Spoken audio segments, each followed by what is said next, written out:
大份进了我们家，上上下下、里里外外，都是凤儿一人在那操持着。凤儿，今儿妈敬你一杯。哎妈，站起来，站起来！我们大伙儿都敬嫂子一杯来。来，凤儿，辛苦了啊！三婶，辛苦啊！哎，你带着我呀！来，谢谢妈，谢谢大哥。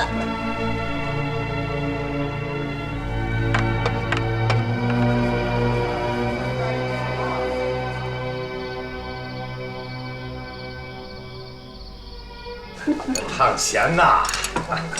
爷爷，您少喝点这汤，挑龄高容易得痛风。哎呦，这丫头哪儿那么多讲究啊？我们天津人啊，就好喝这口羊汤。哎，对了，亲家，那老哥几个没修理你吧？哪儿能啊？哎呀，那老哥几个呀，好着呢，陪着我这趟逛呢。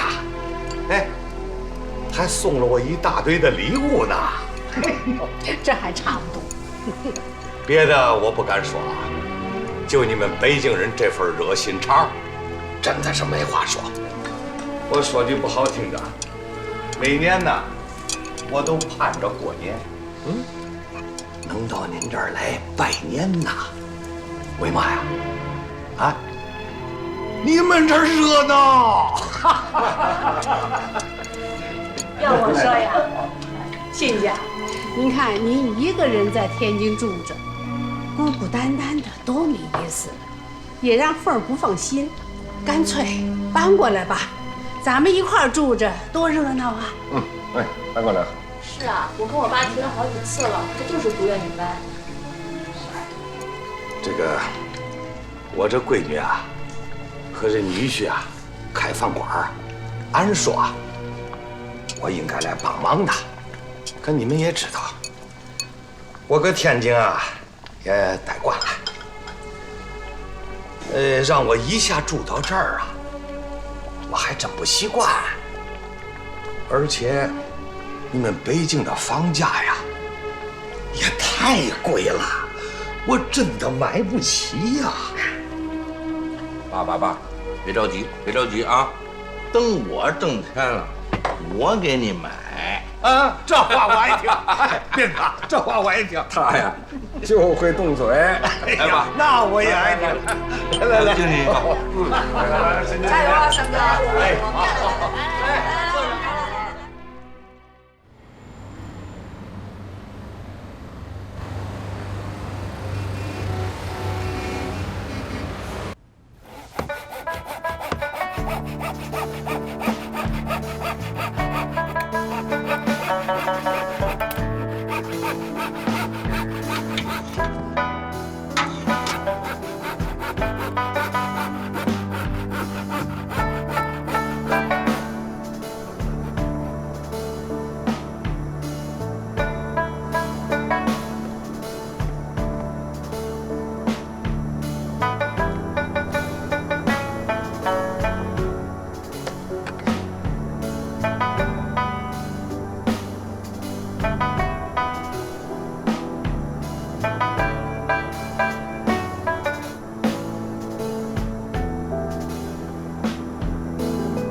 爸，饭店的装修全部完工，桌椅板凳、家伙事儿全部备齐，您还满意吗？凑合吧。我累得都吐血了，才老一凑合呀。妈，您也看了，您觉得怎么样？我觉得挺好的，古香古色，挺幽静，还挺气派。是吧？小珍、小丽、小孙啊，他们都回来了，正在打扫呢。我看着，照以前少了不少人呢。哦，是这样的，有的人春节回来之后啊，就去别的地方打工了，有的回了老家就不再回来了。不过小孙、小丽这些老员工都说了，愿意跟着咱们干。啊，人虽然比原来少了，但咱改的是私房菜啊，原本也用不了这么多人。现在的人员配置很合适。我同意。那咱们现在万事俱备，只欠东风了呀。那劲儿，你说还欠什么呀？名字呀，咱何不能还叫醉八仙吧？哎呀，名字都是现成的嘛。围天居啊，这牌匾不是早就做好了吗？围天居这名字倒是不错，但咱们现在开的是私房菜呀，对吧？我总觉得这名字有点不合适，是吧？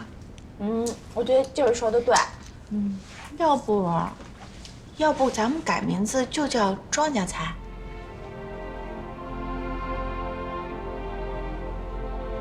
这名儿好啊，简单明了，一听就是爸开的饭馆啊。就那么着啊，就那么定了。这回老爷子乐了，是不是还想开一个盛大的开业仪式啊？哎，开业仪式就免了吧，太张扬。爸，开饭馆不就得张扬点吗？你懂什么呀？我开的是私房菜，啊，我有我的经营方式，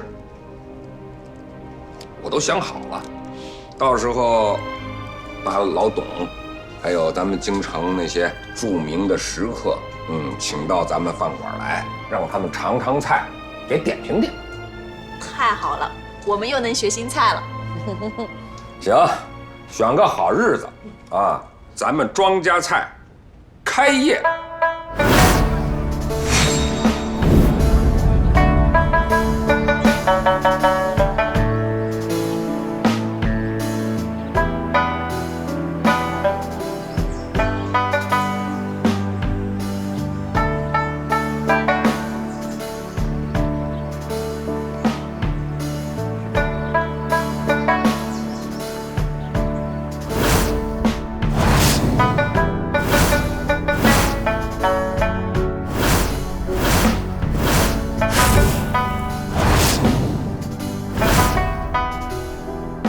今天请大家都来尝尝庄稼菜。哎呀，这味道可好！这个葱烧海参，这是他们的看家菜。现在一看，新菜又来了。啊！大侠老师，请慢用。来，哎呀，这漂亮啊！来，别客气了，媳妇动作快了。好，别客气，别客气。哎，你来，尝尝尝。来，你坐着。是。哦。大菜。火燎鸭心。哎呀，好，来，大伙儿一块儿尝尝。哎呀，庄老连白玉杯都用上了。哎，这讲究，哎呦喂，哎，庄老，菜上的呀，差不多了，您来，赶紧坐。哎，最后一道大菜，各位上演，清蒸石鱼。嘿，好。庄老，来，你快坐。哎呀，以清蒸石鱼压轴，够档次，够讲究。上次啊，我在家馆子吃了一回石鱼，好嘛，鱼鳞全给挂了。我当时就想让他们退3费，完全大外行，根本不知道石鱼吃的就是鳞。你们看庄老这鱼做的啊，重点的佐料都没放，就怕盖住鱼肉的清香。哎呀，尝尝啊！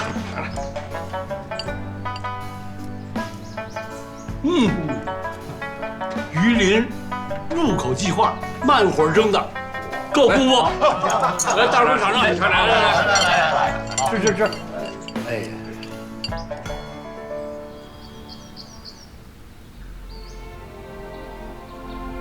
我说董老啊，我这个馆子是按照您的意思，总算是开起来。是，您给品鉴品鉴啊。菜就不说了，装修、家具摆设、杯碗盘碟儿，都算讲究。不过，我总觉得您这馆子里缺点什么。哦，缺什么呀？您这中堂上啊，缺一个镇店之宝物。宝物？啊，什么宝物啊？缺的就是慈禧老佛爷当年赏您爷爷的那只珐琅彩掐丝龙凤纹金碗。啊，珐琅彩掐丝龙凤纹金碗。我说董老，您知道的还挺清楚。多新鲜呐！你也不看看我是干什么的？我这一辈子呀，就喜好研究跟吃有关的东西。当年慈禧老佛爷的寿宴，你爷爷献上了一品清汤琵琶燕菜，老佛爷品尝之后大悦呀，不光下旨赏赐了御膳房的100多位厨子，还特别把那只珐琅彩掐丝龙凤纹金碗赏给了您的爷爷。这件事啊，新行的野史里是有记载的，行里的老人都知道，我能不知道吗？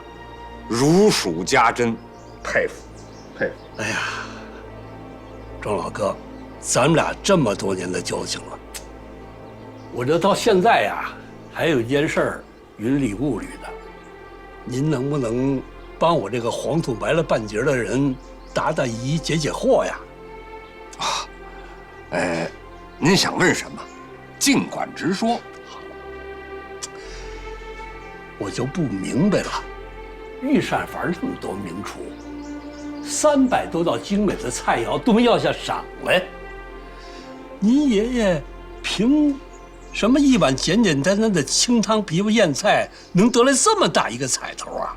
这要是别人问呐，我绝不会告诉他。咱们俩这么多年的交情，你又为我们庄稼菜出了那么多高招，是吧？既然您今天想问，我要是再不告诉你，那我庄维天就不够局气了，对吧？周老哥，谢了。您其实啊，说破了，简单之极。哎呦，您就别卖关子了，快说吧，我都快急死了。我爷爷那道汤啊，没放盐。没放盐，这怎么个说法啊？你想啊，老佛爷吃了300多道菜啊，酸甜苦辣咸尝了一个遍。那个时候，老佛爷已经口味极重了，啊。等到我爷爷这道清汤琵琶燕菜，老佛爷喝下去，顿感清淡爽口，美味无比，所以呀，龙心大悦。哎呦，也就是说，您爷爷这道清汤，把老佛爷之前尝的那300多道菜的所有口味都中和到这碗汤中，混为一体，把这次寿宴盖了一个完美的盖儿。说白了，老佛爷吃了300多道菜，齁着了，他渴呀。当时你就是给他上一碗白开水，他都会觉得鲜美无比，因为他解腻呀。哎呦，绝，太绝了！这是什么呀？这就叫智慧。我哥哥继承祖先的智慧和厨艺，把你们庄稼菜开好，把你们家这点绝活接着往下传下去。我会的。所以我才让您把这只金碗请出来，堂堂正正的置于中堂之上。我也想啊，可是珐琅彩掐丝龙凤纹金碗它没了。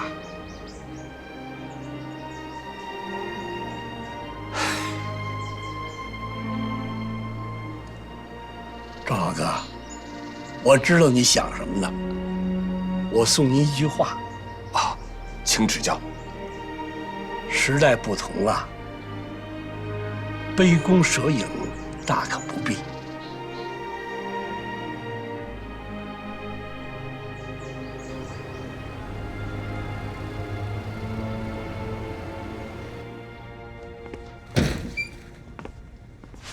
小姑，你忙什么呢？忙什么？改书稿呗。哎，你别忙了，别忙了，你看看这个，来，这什么呀？这是我精心为你准备的，这个是一个交友网站的网址。交什么友啊？忙着呢，你拿。别呀！这是我爷爷奶奶、我爸特意安排我给你送过来的。你想想，你这终身大事儿，那可是全家人都操碎了心啊！不用你们操心。那小姑，你这一天天，你不会是独身主义吧？你看我像吗？那你有那方面的倾向？嘿，你欠揍是吧？你这孩子！别急。那这样，给我点时间，我给你好好介绍一下这网站。这个网站上面的人非富即贵，那要么身价就上亿，要么就是一个企业的精英，不是一般人能当这会员。我也是费了好大劲把你这副教授给加进去的，而且实名制，保真。他真不真跟我有什么关系啊？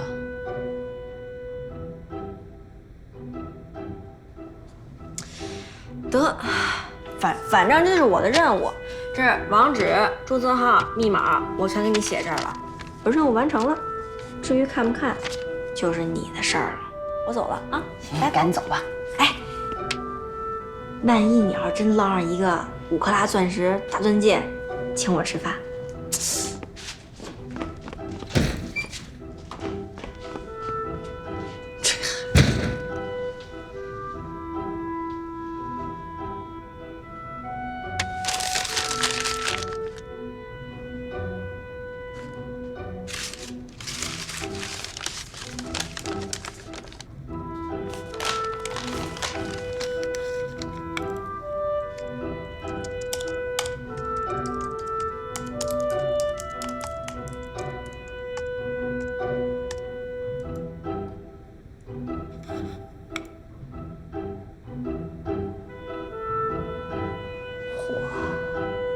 什么呀？这是这么瘦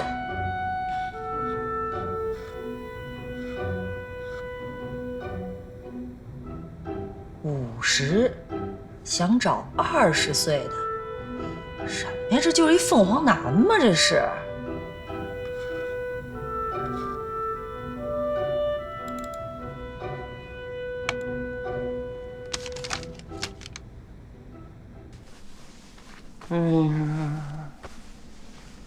哎呀，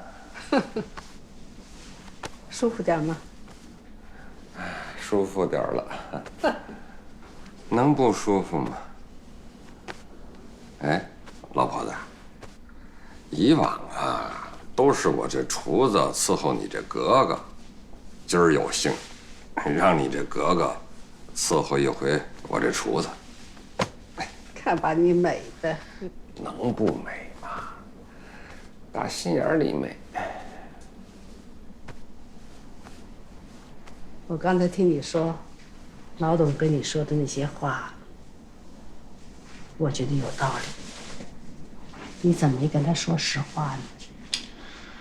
老董的意思啊，我明白。他是说我一朝被蛇咬，10年怕井绳，没那个必要。时代不一样了，那种事情一去不复返了，不会再发生了。你还怕什么？我怕，我是真怕，我是怕了一个人。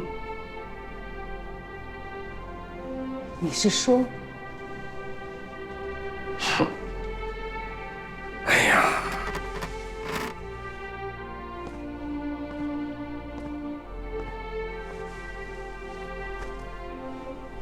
可是，这个人消失了这么久，到现在也杳无音信呢。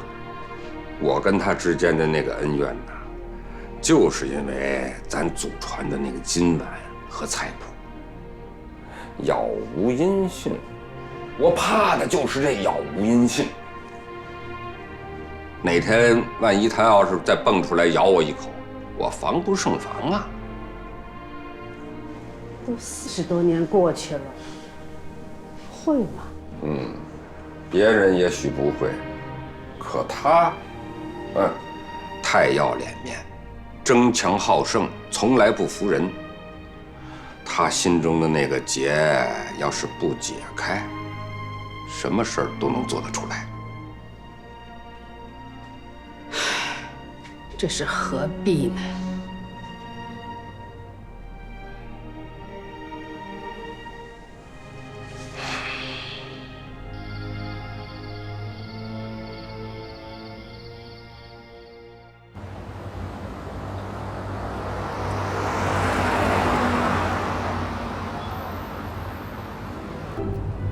爸，这买菜这么点小事儿，还要您亲自出马吗？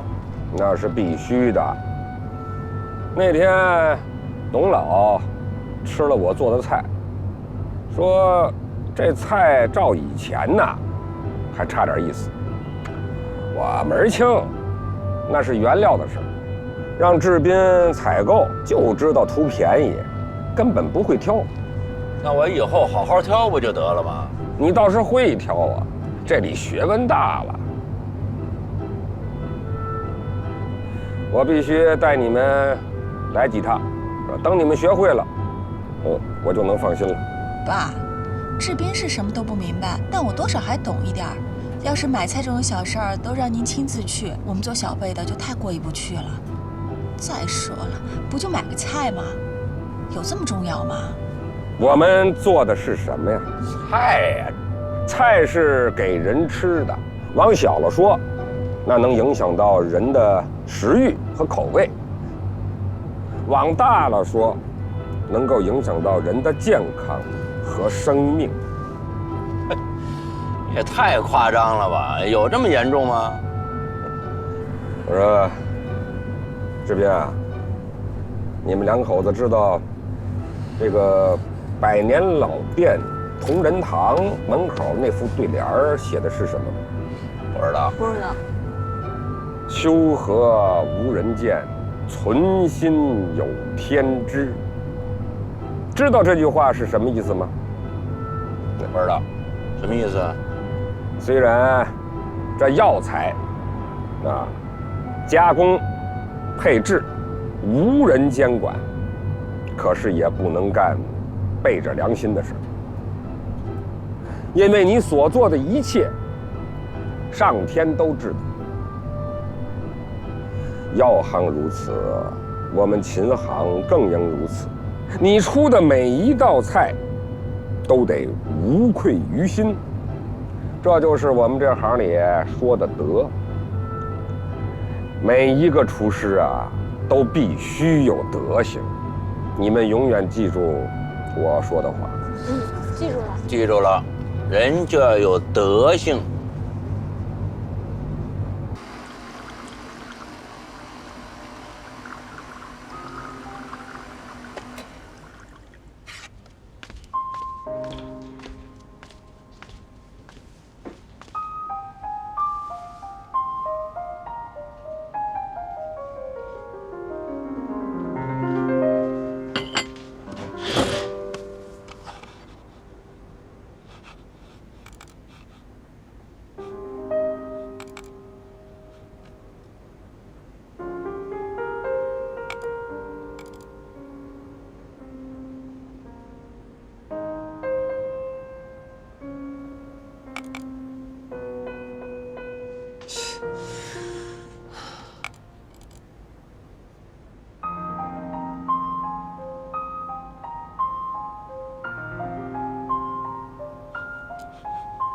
庄女士，人生在世，贵在有自知之明。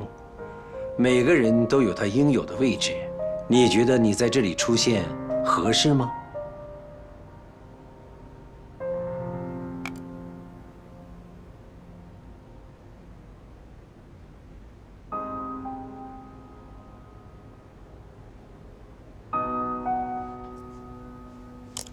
你有什么权利去评价别人应该是什么位置啊？你是不是当董事长指手画脚惯了？对不起，我不是你员工，原话奉还。人生在世，贵在有自知之明。对不起，我无意冒犯，我只是对您有些好奇。有什么好奇的？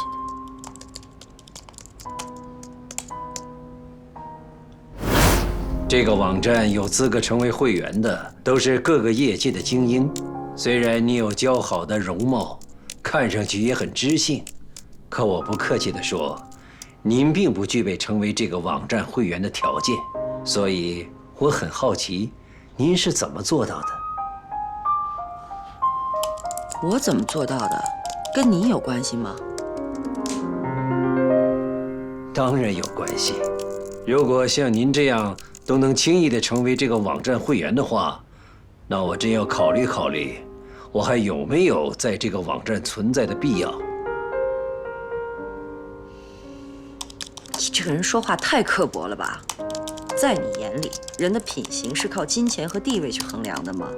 那我告诉你，每个人都有他追求幸福的权利。退不退出这个网站是你的事情，我的容貌如何，是否知性，用不着你来评判。顺便告诉你一句，我也很羞于与你这样的人为伍。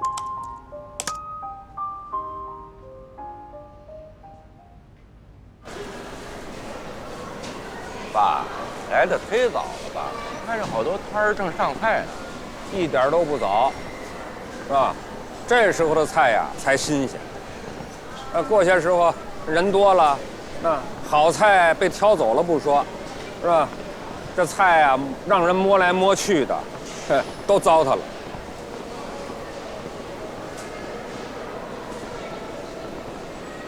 大爷，您来点什么？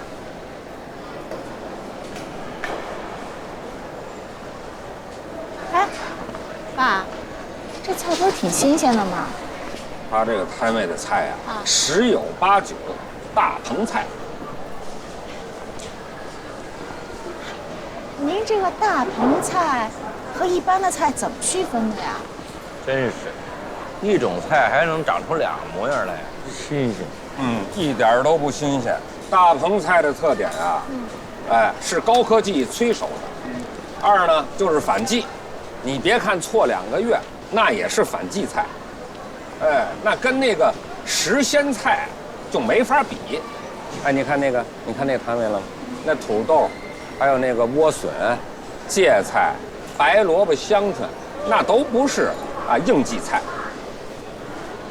估计他这个摊位上别的菜啊，也都是一个地方出来的。爸，我们庄稼菜要求这么严格呀，必须用时鲜菜，不能用大棚菜。对，这个到我这饭馆来吃饭呢，必须预约，自己点菜不行。目的就是为了保证质量，同时也要保证必须得是时鲜菜。还有什么菜您？你这芥蓝是哪儿上的货呀？广东的，保证新鲜。新鲜倒是新鲜，可是就这菜品啊，差点意思。我说，大爷，您可别胡说啊！我这芥蓝都是从广州空运过来的，哪儿差啊？你说，你看，还不服？那我就给你上一课，小伙子，不是说空运来的东西就都是好货，是吧？芥蓝呢，讲究的是杆儿要粗，你这虽然不是很细，但是一看也就是2等货。再说你看你这个茼蒿绿叶菜呀，是吧？看的是它的颜色，是吧？这绿的越脆，是吧？越透亮越好。你瞧你这个都绿的发黑了，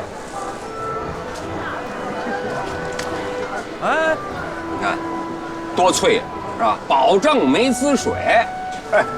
小伙子，以后再上货呀，长长眼吧。老妹儿，真倒霉吧今儿碰见脸刁的了。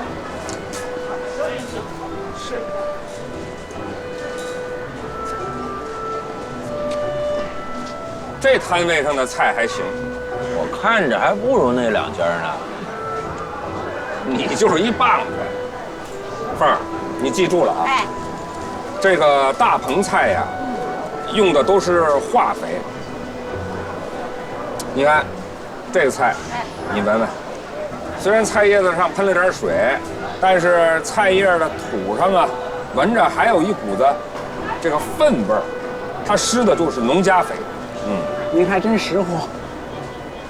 我这儿的菜啊，都是有机菜。您瞅瞅，这是国家发的食品认证标志。您要多少，我给你便宜点。我说老哥哥，我呀是开餐馆的。你这儿的菜要是都能保证是这样的菜，我的采购可就常到您这儿来了。您放心，我跟这儿多年了，靠的就是诚信2字。没错，咱们做买卖嘛，靠的就是诚信啊。那个凤儿，回头找这老哥哥要张名片，好嘞，是吧？咱们出来之前呢，打听好当天都有什么菜。行，爸，要是今天不跟您出来买菜，这些我还都不知道呢。哎呀，买了一辈子菜啊，还用这么费脑筋呢？一会儿啊，到了海鲜肉类柜上，你们学的东西更多。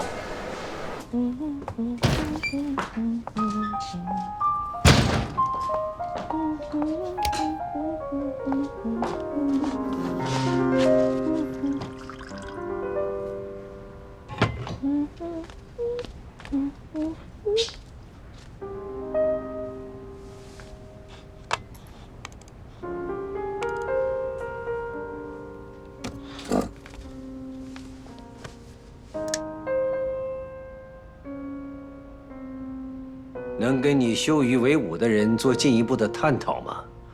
我现在开始对你有兴趣了。沉默有时候也是一种懦弱的表现。你是那种懦弱的人吗？能攻心则反侧自消，自古知兵非好战，不审事则宽严节物。后来治蜀要深思，此联与你共勉。武侯辞联。武侯辞联，用到此处，你不觉得有点不伦不类吗？可笑。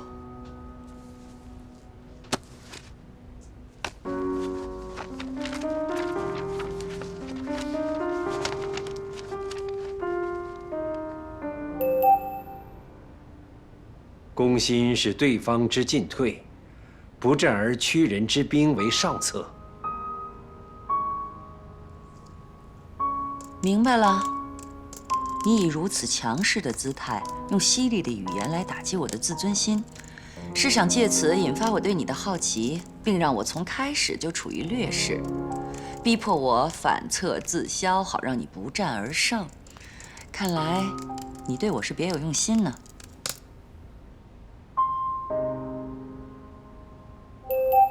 聪明，看来我没有选错人。那么下联就是告诫我要掌握分寸，认真考虑与你交往的态度。我说的没错吧？极品女人。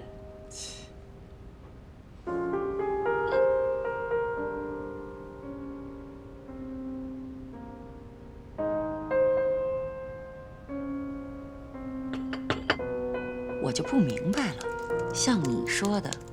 我跟你完全是2个世界的人，你为什么会对我产生兴趣？在这个网站里充斥着太多庸俗、拜金、自命不凡的女人，可你清新自然，卓尔不群。也像你说的，一个人的品行不是靠金钱和地位来衡量的。在与你比战的过程里，我看到了一颗自尊、自爱、自信的心。我相信我的感觉，你就是我要找的极品女人。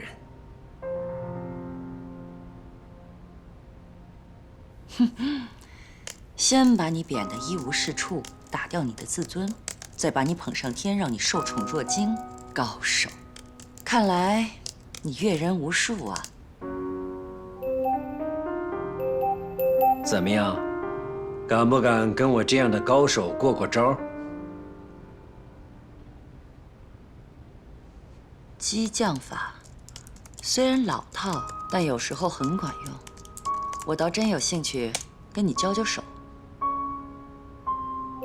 太好了，看来我第一步的目的达到了。别太自信，我对你的目的不感兴趣，我只是想了解，像你这样的人的生活方式和状态。哦，窥探别人的人生，你心里不太健康啊。彼此，我看过你的照片，你去过的地方还真不少。让庄小姐见笑了。其实那些照片只是我去过的地方的一部分，跟网上上传那么多照片实在太麻烦了。我不喜欢繁琐，化繁为简才是智慧。我喜欢旅行，喜欢到一个新的地方时的那种新鲜感。当你心中烦闷、困惑、不知所措时，旅行给人带来的那种开阔、惊奇、快乐，能将一切烦恼都置之度外，全心全意地投入到自由当中。我去过非洲腹地，攀登过喜马拉雅、乞力马扎罗等高山。明年计划从南美洲去南极。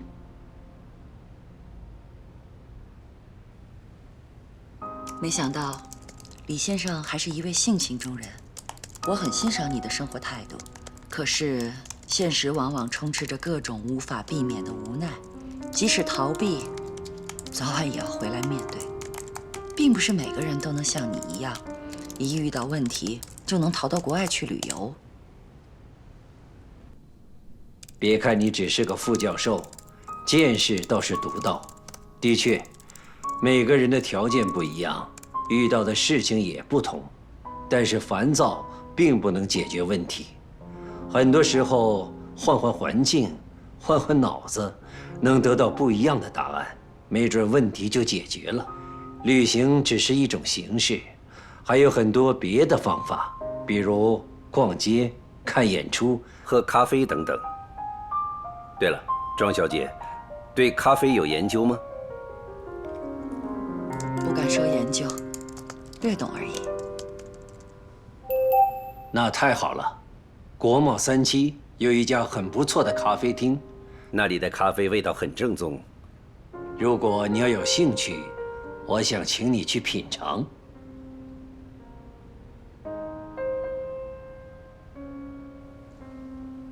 对不起，我没有跟陌生人喝咖啡的习惯。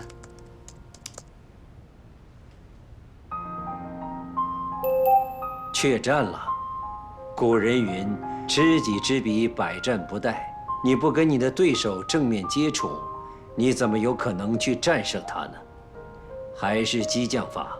星期六下午2点，我会准时恭候你的光临。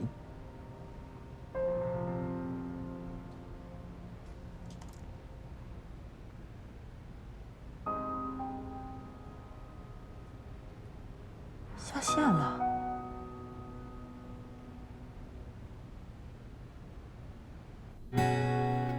少了冬季的春还是春天吗？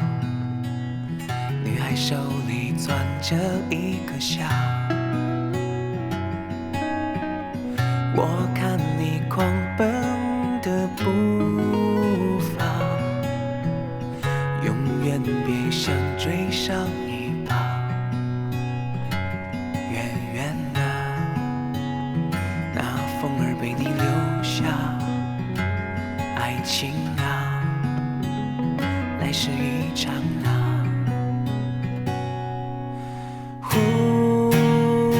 你不曾知道啊，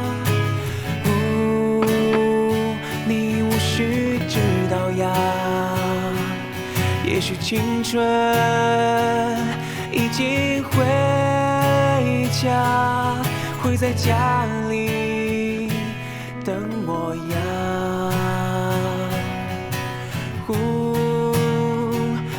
笑笑，自打你把他的视频发到网上之后，我这儿可就火。是吧？那可不，这下发那个视频比赛可火了，我已经有好几万人点赞了。我看现东都成网红了。等你吧。咱得喝一个呀！我捧红一个艺人。祝贺你啊！笑着不会长大，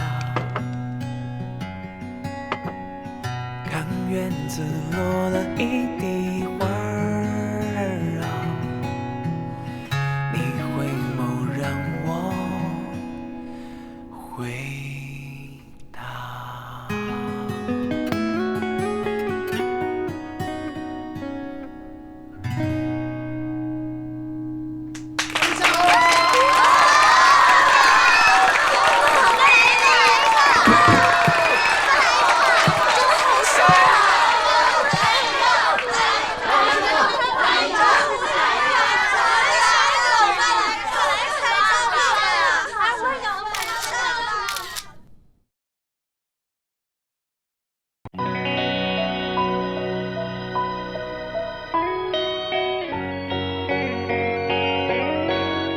是岔开的风，带着那么独有的书卷气，飘飘洒洒着流水，把交错的胡同挥洒的没了俗气。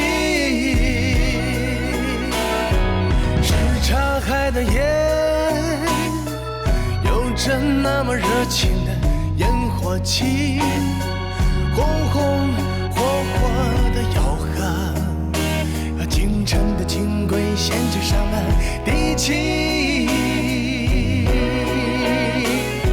是岔开的冬，总有那么欢喜的剧情，兴高采烈的北风，让什刹海的冰面充满了孩子气。